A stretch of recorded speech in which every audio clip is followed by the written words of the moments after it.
हरि ओम. श्री ज्ञानेश्वर माऊलींचा हरिपाठ अभंग 11वा.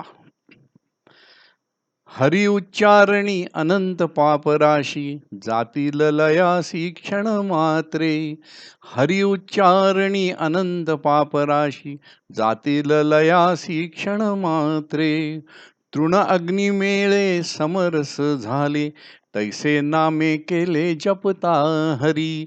तृण अग्नी मेळे समरस झाले तैसे नामे केले जपता हरी. हरि उच्चारण मंत्र हा अगाध पळे भूत बाधा भेणे याचे. हरि उच्चारण मंत्र हा अगाध पळे भूत बाधा भेणे याचे. ज्ञानदेव म्हणे हरि माझा समर्थ न करवे अर्थ उपनिषदा. ज्ञानदेव म्हणे हरि माझा समर्थ न करवे अर्थ उपनिषदा. प्रथम आपण शब्द अर्थ बघू. हरीचं उच्चारण केल्याने अनंत पापाच्या राशी ज्या आपण जमवल्या असतील त्या एका क्षणामध्ये जळून जातात. तृण त्याला ते किती मोठं असो, त्याला आगीची एक कांडी लागली तर ते अग्निस्वरूप होतं. तसं नामे हे जे हरीचं नाम आहे ते केल्याने तोच परिणाम होतो या संसारावर. संसार हा तृणासमान जळून जातो.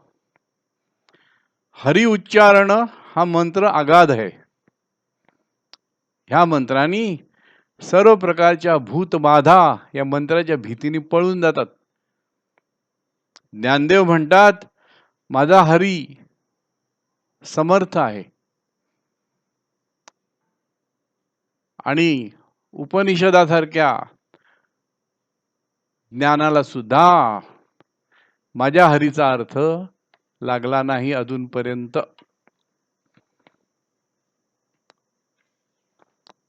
आपण याचा गूढ अर्थ बघू.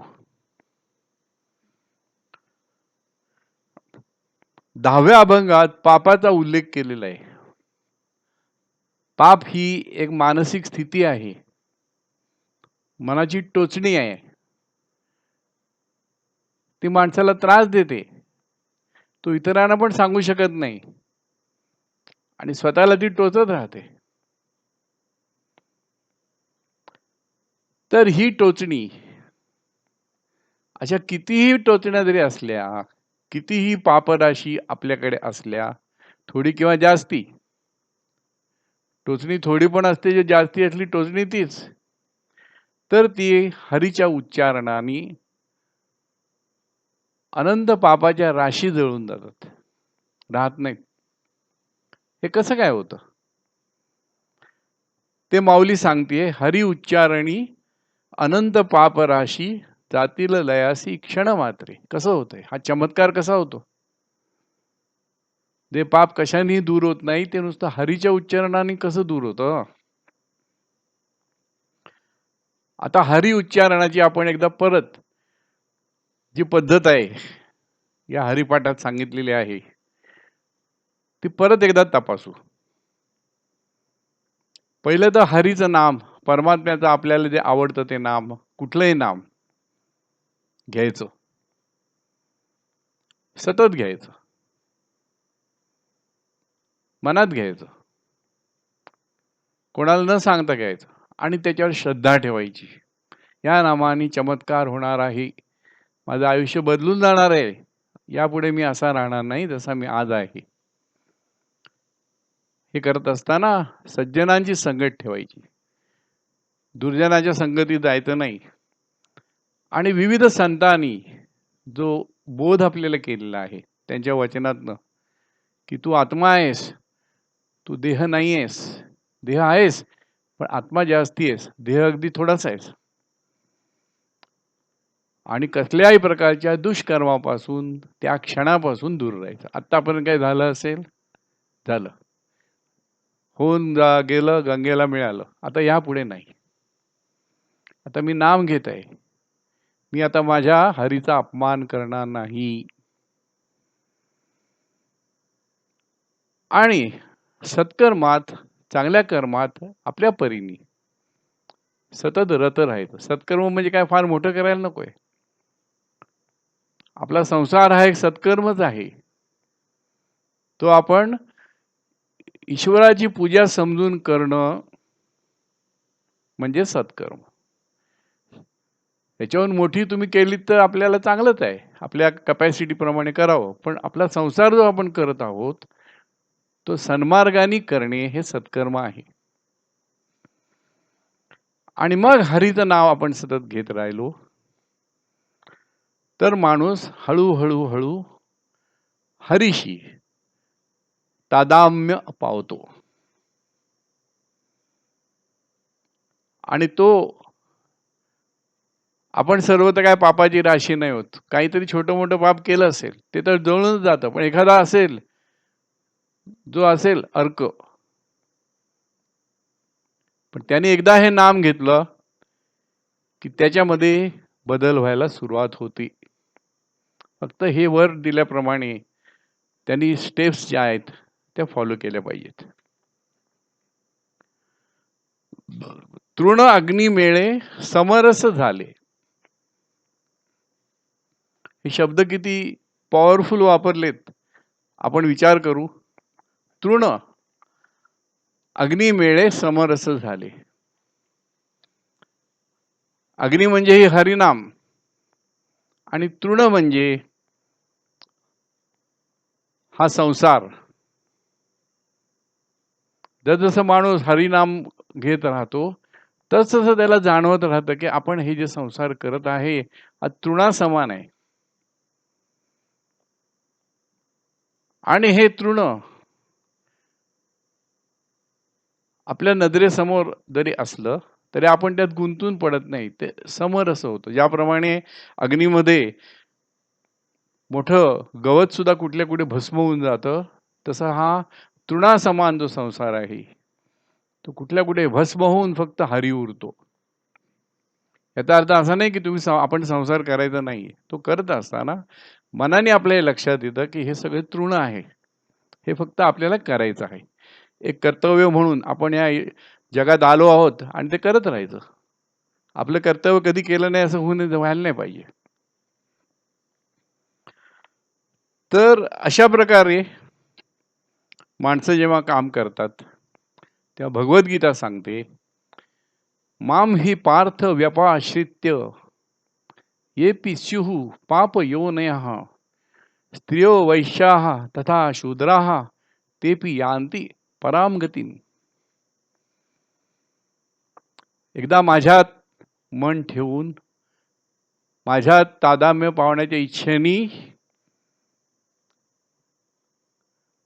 नाम घेत जो माणूस जप कर्म करेल तो पापयोनी जरी असला, पापी वातावरणात जन्मलेला असला, हे आपल्या हातात नाहीये कुठे जन्म घ्यायचा.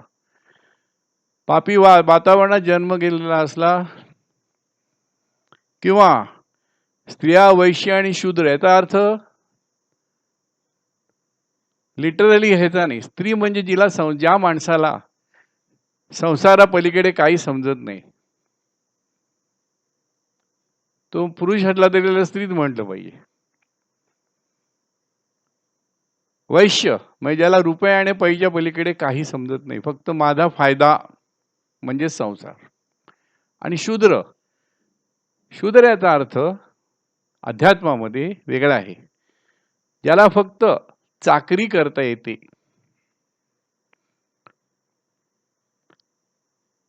आपण सर्व कोणाही तरी चाकरी करतोच आहोत आणि ह्या पलीकडे काहीच येत नाही. कसले ज्ञान नाही, कसला व्यासंग नाही, कसला काही नाही. नुसतं सकाळपासून संध्याकाळपर्यंत कोणीतरी आपल्याला नोकरीला ठेवलंय आणि आपण त्याची नोकरी करतोय. शूद्र. असा जरी माणूस असला तरी हा नामजपाच्या साह्याने तो परामगती, जी मोठ्या मोठ्या योग्यानं मिळणार नाही, जी मोठ्या मोठ्या साधकांना मिळणार नाही, ती पराम गती, ईश्वराशी तादात्म्य, ईश्वराशी एकरूपता, ती त्याला मिळते.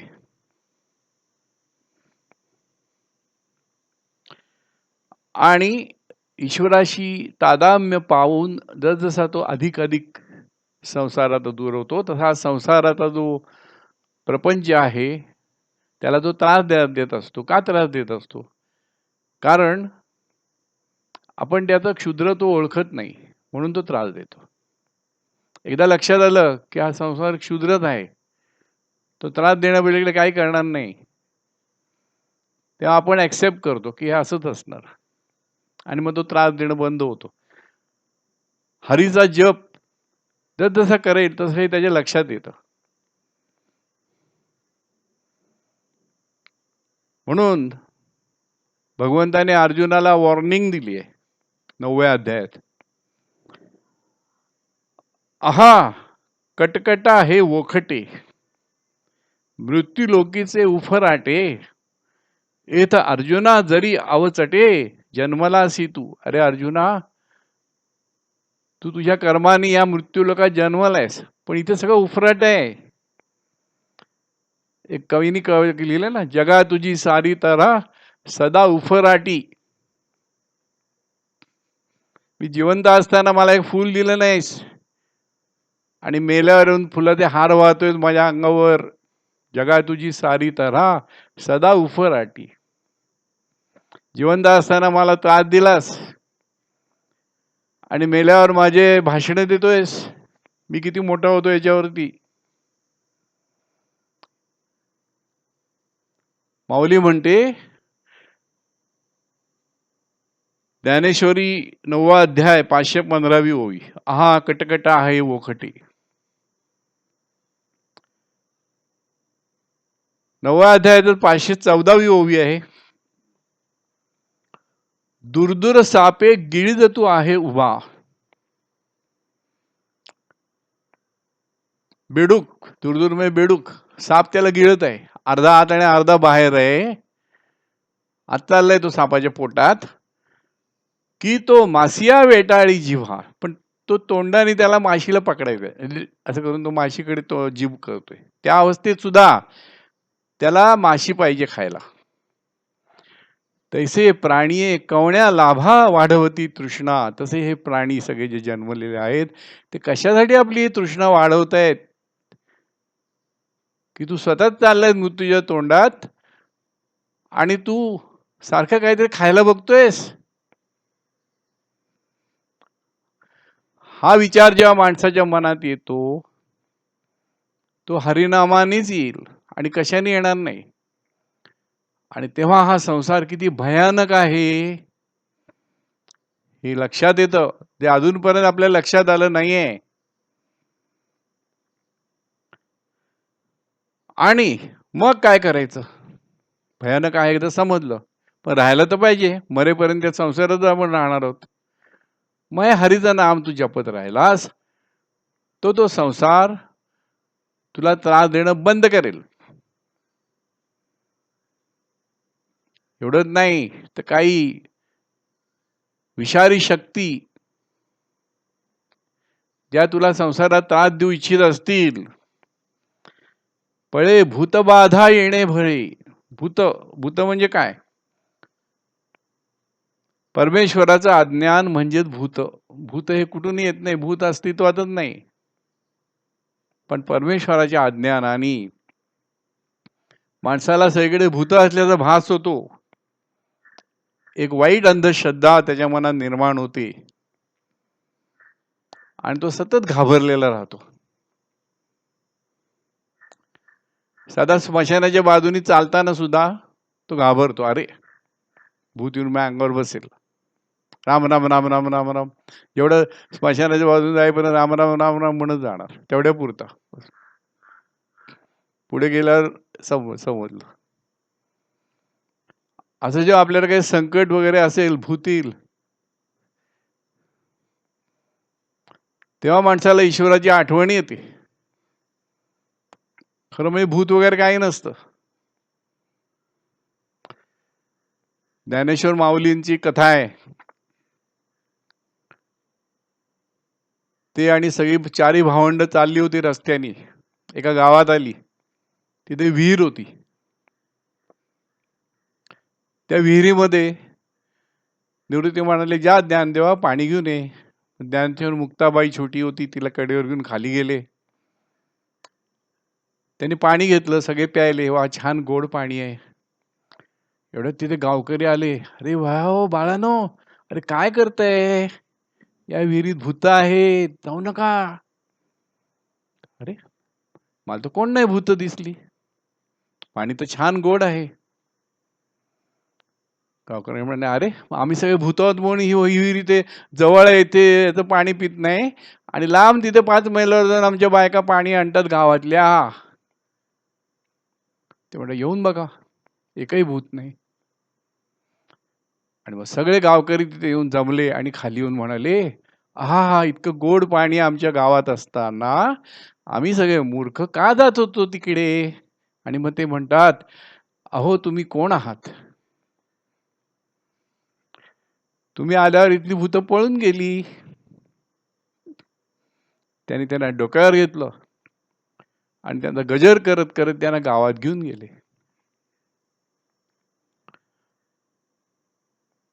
ही जी भूताची बाधा आहे ती त्यांनी त्यांच्या गावकऱ्यांच्या मनात काढून टाकली. ते काही भूतभीत नव्हतं. फक्त ही बाधा काढायला जी हिंमत लागते, त्याला जी हिंमत लागते ती हरिनामानी येते. आणि म्हणून हरि उच्चारण मंत्र हा अगाध, पळे भूतबाधा येणे भये. हरी समर्थ आहे, हरिनाम समर्थ आहे, कारण तो परमात्मा आहे. त्याच्या पुढे कोणाचं काही चालत नाही. आणि त्याच्याशी जर तू तादात्म्य पावला असशील तर तू पण समर्थ झालास.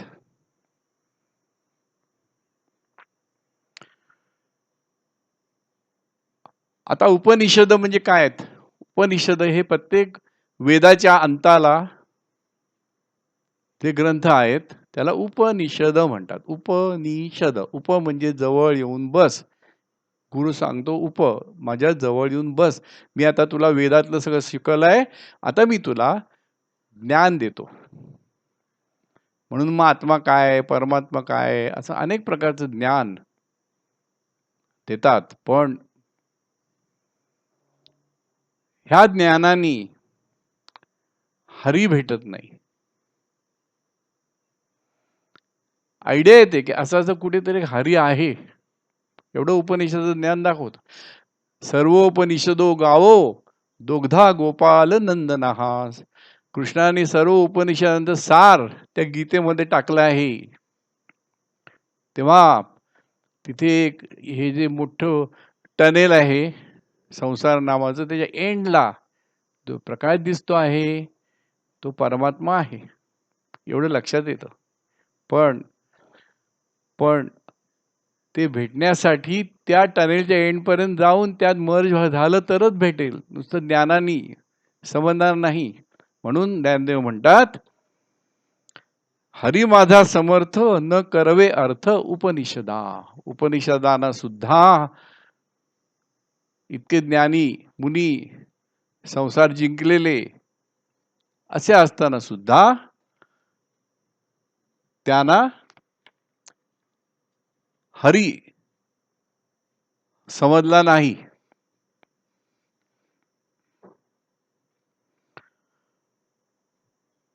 मग हरी कसा समजेल? आपण नाव घ्यायची सिक्वेन्स बघितलेला आहे. हरिनाम, श्रद्धा, सत्संगती, साधुबोध, दुष्कर्मापासून दूर राहणे, असं सत्कर्मात रत राहणे. अशा प्रकारे सतत जेव्हा माणूस हरीचं नाम घेत राहतो तेव्हा त्याला हरी आकळतो.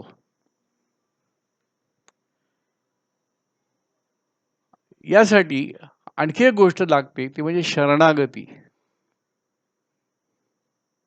हरिनामाचा जप आणि शरणागती कोणासमोर? हरीसमोर.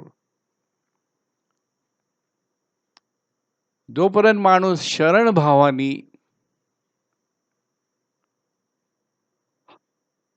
हरीला अप्रोच करत नाही, त्याचा ताठा आहे, तो अहंकार आहे, तोपर्यंत त्याला हरी भेटणार नाही. शरणागती. शरणागती म्हणजे काय याचा अर्थ आपण बघणार आहोत. तर माझ्यामध्ये पूर्णपणे मिळण्याची इच्छा याला शरणागती म्हणतात. अशा प्रकारे हरिनाम समर्थ आहे. उपनिषदांच्या ते कळत नाही म्हणून उपनिषद नेती नेती म्हणजे आम्हाला समजत नाही बाबा असं वेद म्हणतात. वेदामध्ये सर्व मंत्र क्रिया दिलेल्या आहेत त्या संसाराशी निगडित आहेत. संसारिक फायदे त्यांनी मिळतात. अमुक यज्ञ करा मुलगा होईल, अमुक यज्ञ करा धन मिळेल, अमुक यज्ञ करा विजयी व्हाल युद्धामध्ये, सगळं मिळेल. पण हरी नाही. हा हरी फक्त तो सर्व समर्थ आहे. तो हरिनाम घेत राहिल्याने आणि त्याला सांगितलं की हे हरिनाम मी घेतो आहे. हा माझा तृणासारखा जो संसार आता मला त्रास देत आहे तो विसरायला होता, आता मला विसर पडू दे आणि फक्त तुझ्या नावाचं दिव्यत्व माझ्या मनात राहू दे. असे जेव्हा शरणगती सप्तशतीमध्ये देवीनी पण हे सांगितलंय, शरणागत दीनार्थ परित्राण परायणे. अरे देवी, देवी म्हणजे परमात्मा. शरणागत दीन आणि आर्त. एखादा माणूस शरणागत आला असेल तुला किंवा दीन असेल, आर्त असेल किंवा काही न ज्ञानाने तो शरणागत असेल, त्याचं तू परित्राण करणारी आहेस, त्याचं तू रक्षण करतेस. सर्वस्यार्ती हरे देवी नारायणी नमोस्तुते. हे नारायणी, हे महादेवी, तुला नमस्कार असो. ज्ञानेश्वर हे देवीचंच रूप होते.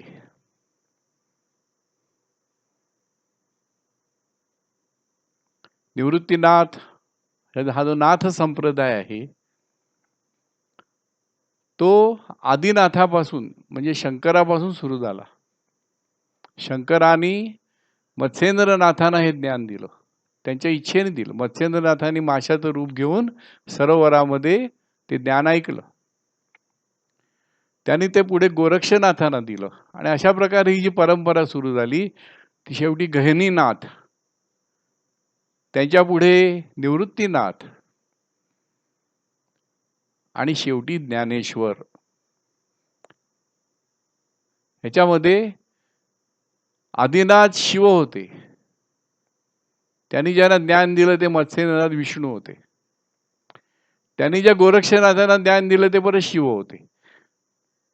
अशा प्रकारे ही परंपरा चालता चालता गहिनीनाथ विष्णू, त्यांनी निवृत्तीनाथ शिव आणि निवृत्तीनाथ शिवानी ज्ञानदेव विष्णू. आणि त्यांना सांगितलं की ज्ञानेश्वरीच्या रूपाने तू हे ज्ञान सर्व संसाराने पोळणाऱ्या लोकांना दे. ते त्यांनी दिलं. आणि मग त्याने असा विचार केला की आपण आणखी थोडं याच्याही पुढे जाऊन परमात्म्याचं डायरेक्ट जे रूप आहे हरी, तो विशद करणार हे अभंग लिहावेत. आणि म्हणून अधिक सोप्या मार्गाने संसाराने तप्त झालेल्या लोकांना तुमचा अहंकार सोडा, शरण या. तुम्हाला दुसरं काही करायचं नाही. शरण तुम्ही कोणाला जाताय? हरीला. हरी म्हणजे कोण आहे? कोणी परका सुलतान नाहीये, तुझंच रूप आहे. तू तुलाच शरण जातोयस. मग तुला स्वतःला शरण जायला तुला कसली शरम आहे? का नाही जात तू आपल्या स्वतःच्या स्वस्वरूपाला शरण? तू त्याला वेगळा का समजतोस?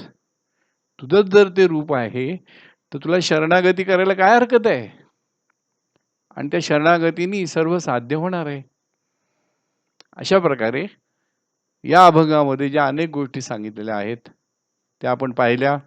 आता मी अभंग परत म्हणत आहे, शक्य असल्यास माझ्याबरोबर म्हणावे. हरी उच्चारणी अनंत पापराशी जातील लयासी क्षण मात्रे. हरी उच्चारणी अनंत पापराशी जातील लयासी क्षण मात्रे. तृण अग्नी मेळे समरस झाले तैसे नामे केले जपता हरी. तृण अग्नी मेळे समरस झाले तैसे नामे केले जपता हरी. हरी उच्चारण मंत्र हा अगाध पळे भूत बाधा भेणे याचे. हरी उच्चारण मंत्र हा अगाध पळे भूत बाधा भेणे याचे. ज्ञानदेव म्हणे हरी माझा समर्थ न करवे अर्थ उपनिषदा. ज्ञानदेव म्हणे हरी माझा समर्थ न करवे अर्थ उपनिषदा. हरि ओम तत्सत ब्रह्मार्पणमस्तु.